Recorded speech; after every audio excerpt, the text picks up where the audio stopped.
Shalom, graça e paz. O tema de hoje é direto, urgente e até polêmico. O diabo existe? Talvez você nunca tenha parado para pensar nisso seriamente, mas o que você vai ouvir aqui pode mudar completamente sua visão sobre o mundo espiritual. Tem muita gente por aí dizendo que o diabo não existe, que ele é um símbolo, uma invenção da religião ou uma desculpa para justificar o mal. E se ele for real? Neste vídeo, eu quero te mostrar por que o diabo existe sim, com base na Bíblia. Fica comigo até o fim e tire suas próprias conclusões. O texto que nós vamos fazer uso aqui para entender se o diabo existe é o livro de Jó, capítulo 1, Jó, capítulo 1, versículo 6, que diz assim: E vieram os filhos de Deus a apresentar-se perante o Senhor, e veio também o Satã entre eles. Por que eu coloquei o Satã entre eles? Porque a palavra usada no texto hebraico é ha-Satã, que significa literalmente o acusador ou o adversário. Nós temos um prefixo aí, ha, que é definido como o. Satã, ele é uma função, nesse texto de Jó, capítulo 1, versículo 6, nós temos a menção direta ao termo Satã, ha-Satã. Agora, como é que esse termo ha-Satã aparece no texto de Jó? Ele já vai aparecer como no Novo Testamento, porque o Novo Testamento já mostra o diabo, Satanás, como um personagem demoníaco que age individual, usando o seu livre-arbítrio, usando suas escolhas, a parte de Deus. Será que essa figura de ha-Satã, do diabo, Satanás, que nós temos no Novo Testamento, é a mesma aqui em Jó? É a mesma em outros textos veterotestamentários no Antigo Testamento? Pois bem, vale lembrar que Satã, no texto de Jó, inicialmente, ele não aparece como um nome, ele aparece como uma função. Não é necessariamente um nome próprio nesse ponto aqui, tá? Ha-Satã, aqui, Satã, ele é uma função. Por isso que eu coloquei a tradução, uma tradução para o português seria conveniente da seguinte forma: E vieram os filhos de Deus apresentar-se perante o Senhor. E veio também o acusador. E veio também o acusador, ou o adversário. Porque ha é um artigo, é um prefixo que é um artigo definido, traduzido para o português, o. Né? Então, o Satã, ou seja, ha-Satã, o Satã, o adversário, o acusador. Então, veio também o acusador, veio também o adversário entre eles. Então, nessa perspectiva, nessa narrativa, Satanás aqui não é um nome próprio, tá? Não é o nome dele, não traz as características que o Novo Testamento traz. Aqui em Jó, ele sugere aqui uma função celestial, jurídica, como se fosse um promotor no tribunal divino, ok? Então, quando a gente observa esse texto de Jó, isso fica claro, isso fica muito evidente. O livro de Jó é histórico ou literário? Existem essas perguntas, esses questionamentos, e a posição clássica, quando a gente observa isso, nós temos o Talmud, o Bava Batra 15a, diz que Moisés escreveu o livro de Jó, embora essa seja apenas uma das várias opiniões rabínicas, porque alguns rabinos antigos e medievais, como Ramban, Ibn Ezra, consideravam o livro de Jó uma parábola ou uma alegoria filosófica. Nós temos também outros, como Rashi, que acredita que Jó foi uma pessoa real. Embora o estilo do livro de Jó seja altamente poético e dramático. Ou seja, para Rashi, Jó foi um personagem real, histórico, mas a sua história houve uma adaptação, houve uma dramatização escrita em poesia. Ou seja, nem tudo o que aconteceu ali no livro de Jó foi histórico, foi real. Tá? Aconteceu literalmente. Mas houve um homem, de fato, chamado Jó, que de fato teve dificuldades, e isso foi para aplicar, para trazer um ensinamento para o povo de Israel, porque o justo sofre, e mesmo ele sofrendo, ele mantendo a sua fé acesa, mantendo perseverança, ele vai ser recompensado por Deus pela sua fé. Nada está perdido. Deus pode mudar a situação. Deus pode intervir. Porque Israel tem enfrentado o pós-cativeiro babilônico. Esse livro, alguns eruditos vão dizer que passou por uma adaptação e escrito pós-exílio, justamente para trazer uma mensagem de fé e de esperança, uma explicação por que é que o justo sofre. Tá? Porém, se o Talmud Bavla Kinsea diz que quem escreveu foi Moisés, então essa perspectiva ela já muda, já não é a mesma do Rashi, ok? Então, assim, qual é a minha defesa? O que é que eu entendo? Entendo que o livro de Jó é um livro antigo, tá? O primeiro livro a ser escrito, porém, não vai mostrar, aparecer geografia, nomes de reis, datação, mas isso mostra que, de fato, é um livro poético, tá? É um livro sapiencial, é um livro que traz alegoria, é um livro que traz dramatização, e nós vemos isso na estrutura poética do capítulo 3 ao 41. É toda uma estrutura poética. Nós temos a ausência de identificação geográfica precisa de Jó. Nós temos nomes e situações genéricas, por exemplo, a terra de Uz, possivelmente fictícia ou simbólica, tá? Justamente para dar base a essa poesia. Então, concluo aqui, nessas preliminações aqui iniciais, que a maior parte da tradição rabínica e acadêmica moderna tem visto Jó como um texto de sabedoria poética. Não relato histórico literal, mas isso não impede que Jó tenha sido uma pessoa real e que o texto seja uma dramatização de sua história. Ou seja, em resumo, o que eu entendo e defendo e acredito Jó foi um personagem real, teve a sua história escrita bem antes do que o livro de Gênesis, e essa sua história pós-cativeiro pode ter sido, sim, tido uma dramatização. Mesmo que não tenha sido pós-cativeiro, e queira defender, crer que esse livro antigo, ele foi de fato, sim. Ou seja, Jó, um personagem real, passou por situações adversas, teve problemas, teve sua fé, manteve sua fé em Deus, e Deus o recompensou e Deus o interviu.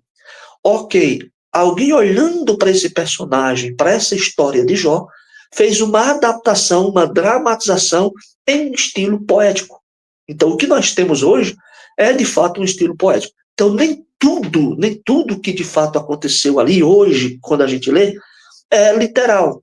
Mas, sim, muita coisa tem a sua literalidade, porque Jó não foi um ser inventado, uma parábola que não existiu. Tá? Ou seja, Jó foi, de fato, uma pessoa real. Agora, como é que a Septuaginta vai entender o diabo em Jó? A Septuaginta, que é a tradução grega do Antigo Testamento feita por judeus antes de Cristo, ela já traduz Hassatan como Rodiabolos. Rodiabolos, literalmente o caluniador, o acusador. justamente o mesmo termo grego que diabolos, que aparece no Novo Testamento para Satanás. Como, por exemplo, Mateus capítulo 4, versículo 1, Apocalipse 12, 9, lá aparece o termo Satanás, desculpe, o termo diabolos, para se referir a Satanás. Agora, esse Satanás que aparece aqui no Novo Testamento, ele já é um personagem demoníaco. Porém, no Antigo Testamento, no livro de Jó, não, e na Septuaginta também não. Por quê? Esses judeus da diáspora helenística, eles já interpretavam o Satã como uma figura acusadora e personalizada. Próxima, bem próxima, mas não ainda a figura que seria chamado de diabo no Novo Testamento, mas bem próxima mesmo. Por exemplo, a literatura rabínica trata o Satanás em Jó.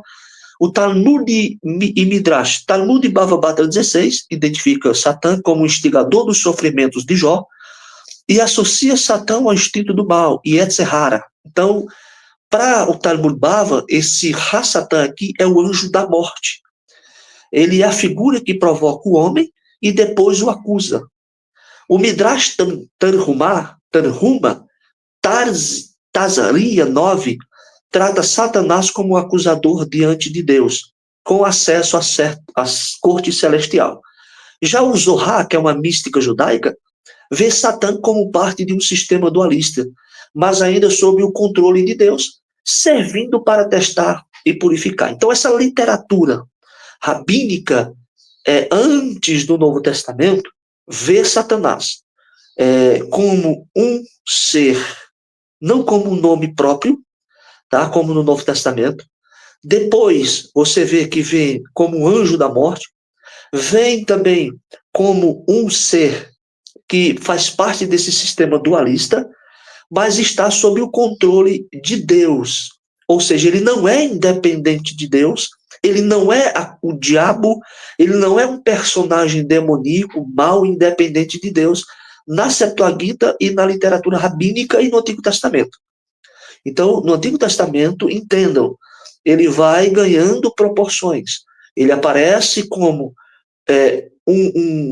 uma função, depois ele aparece como anjo da morte, que tem a função ainda de provocar o homem, depois acusar. Depois ele aparece ainda com essa função de acusador. Aí ele vai ganhando espaço, saindo das cortinas, e aparece agora num sistema dualista como sendo controlado por Deus, debaixo da soberania de Deus, ou seja, não independente, ele não age independente, tudo que ele faz é sob o controle de Deus, sob a vontade de Deus, testando, purificando e acusando o ser humano, acusando as pessoas. Por isso que no livro de Jó ele aparece agora como alguém que está para acusar, certo? Mas tudo isso com a permissão, com a vontade e com a vontade de Deus, com a soberania de Deus, ou seja, ele está debaixo da ação divina. Então é Deus que faz com que Jó deu essa ordem para Satanás, para que ele venha testar, para que ele venha purificar, para que ele venha acusar, para que ele venha ser esse ser que vemos aí até agora. Então a literatura rabínica, ela não vai igualar Satanás ao diabo cristão, mas reconhece que Satanás é uma entidade espiritual, real, com função acusadora e capacidade de ação sob permissão de Deus. Então ele não é esse ser demoníaco que age independente, não. Ele é um anjo, tá? Um anjo da morte. Ele é um anjo uma entidade espiritual, um anjo que tem a função de acusar e a capacidade de ação, ou seja, sob a permissão de Deus. Então, na literatura rabínica, no Antigo Testamento, ele não é um rebelde totalmente independente, como nós vemos, por exemplo, no dualismo zoroastriano, mas um agente dentro da soberania divina, ok? Então, resumindo o que eu disse até agora, o diabo tem o seu aspecto que aparece em Jó como Ha-Satã, como acusador. A palavra usada no hebraico é Satã, que é a função de acusador, não nome pessoal, Porque as pessoas acham que, porque está lá o nome diabo, Satanás, no livro de Jó, já é um nome. Não, não aparece como nome ainda, aparece como uma função de acusador. A tradução da Septuaginta indica um ser real, malicioso, próximo do que vai estar no Novo Testamento. Então, essa visão rabínica é figura real, agente de prova, ainda sob o domínio de Deus. E o livro é histórico. Não literalmente, é poesia sapiencial, com base histórica possível, segundo a maioria dos rabinos e da maioria dos eruditos. Então, assim, não literalmente no sentido de que tudo aconteceu, mas, de fato, houve um homem, tá, que teve essa base histórica, que sofreu, que teve as suas adversidades, e Deus interviu. Então, olharam para essa história e fizeram uma adaptação, uma dramatização escrito em tom poético, tá? Então, é um livro, uma poesia sapiencial. Então, eu vou avançar um pouco para a gente olhar agora o diabo na figura do Novo Testamento. Então, peraí, o diabo existe? Sim. Eu venho provando para vocês que o diabo, ele existe sim. Ele não é um símbolo, uma invenção da religião, uma desculpa para justificar o mal. Ele existe, ele é real, mas como ele vai ganhando proporções, se revelando, se descortinando, a gente vai chegando agora no Novo Testamento. No Novo Testamento, a figura do diabo, ele já evolui significativamente em relação ao Antigo Testamento. Por quê? No hebraico bíblico, como vimos em Jó, Satã é um acusador subordinado à vontade divina. Mas no Novo Testamento, ele se torna uma figura mais independente, personificada e maligna. Então, deixa eu apresentar aqui no grego do Novo Testamento, com paralelos teológicos e exegéticos. Por exemplo, nós temos no Novo Testamento alguns termos. Diabolos, que é caluniador, acusador, usado mais de 30 vezes em Êxodo, está lá em Mateus capítulo 1, versículo 1, capítulo 4, versículo 1, Efésios 6 e 11. Nós temos Satanás, que é adversário, oponente, que é uma transliteração direta do hebraico de Satã. Nós temos em Marcos capítulo 1, versículo 13. Nós temos poderoso, que é maligno, perverso, está em Mateus capítulo 13, versículo 19, que o maligno vem e arrebenta.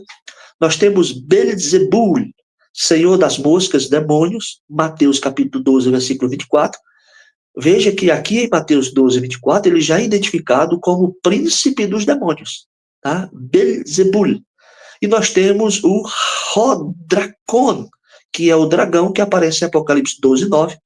E nós temos Ho-Arcaios, que é a antiga serpente, aparece em Apocalipse 12, 9, que é a ligação direta com Gênesis 3, com a queda do Gênesis. Então, lá em Gênesis ele aparece como uma figura de cobra, astuta, tá? Aí em Jó ele aparece como essa figura de acusador, não nome próprio. Aí agora nós temos a Septuaginta e agora nós temos o Novo Testamento. No Novo Testamento, nós temos diabolos como acusador e tentador. Mateus capítulo 4, versículo 1, Toti ho Jesus,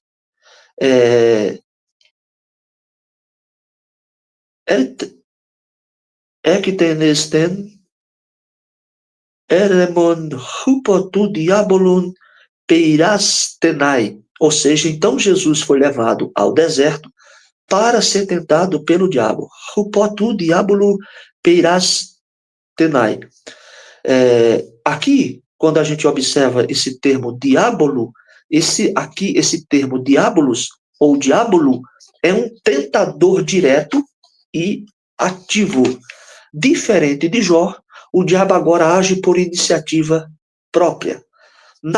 Nós não vemos aqui em Gênesis, em Mateus capítulo 4, um diálogo entre Deus e Satanás. Então nós vemos que a oposição aqui é clara e é uma oposição pessoal. Em Apocalipse capítulo 12, nós temos Rodracon, Romegas, Rofis, Arcaios, Rocalúmenos, Diabolos, Cai, Satanás. O dragão, ho dracon, ho megas, o grande dragão, ho ophis, ho arcaios, a antiga serpente, ho calumenos diabolus kai, ho satanás, a antiga serpente, chamado diabo e Satanás. Então, João identifica explicitamente aqui Satanás, a serpente do Éden, como o diabo e Satanás. Ou seja, que ele é lançado dos céus como inimigo escatológico, como um ser independente. Então veja que nós temos uma mudança teológica, a função de acusador, como João 1:2 e Zacarias 3, submissa à autoridade divina. No Novo Testamento, essa mudança teológica, nós já vemos essa figura, esse ser, tornando-se o opositor da obra de Deus. Então, é a fonte do mal espiritual. Tenta Jesus cegamente, segundo Coríntios 4:4, planta o joio, Mateus 13:39, enfim. E quando a gente observa o papel de Satanás no ministério de Jesus, nós vemos a ação de Satanás, e dentro das referências bíblicas, nós temos, ele tenta Jesus, Mateus 4:1-11, nós temos, ele pede para apedrejar Pedro, Lucas 22:31, ele entra em Judas, João 13:27, ele semeia o joio, Mateus 13:38-39, príncipe deste mundo, João 12:31, e o acusador dos irmãos, Apocalipse 12:10. Então, porém, nós temos a boa notícia, é que Cristo vence Satanás. Isso aqui já mostra que ele não está sob a vontade de Deus, como no Antigo Testamento. Ele está agindo independente, ele está agindo como, de fato, o inimigo de Deus, do povo de Deus, e tanto é que Cristo vai vencer ele. Lucas capítulo 10:18 diz, eu via Satanás cair do céu como relâmpago. Então isso mostra, esse texto aqui, um símbolo da autoridade de Jesus sobre o mal, sobre o diabo. Em Hebreus 12:14, Cristo veio para destruir aquele que tem o poder da morte, isto é, o diabo.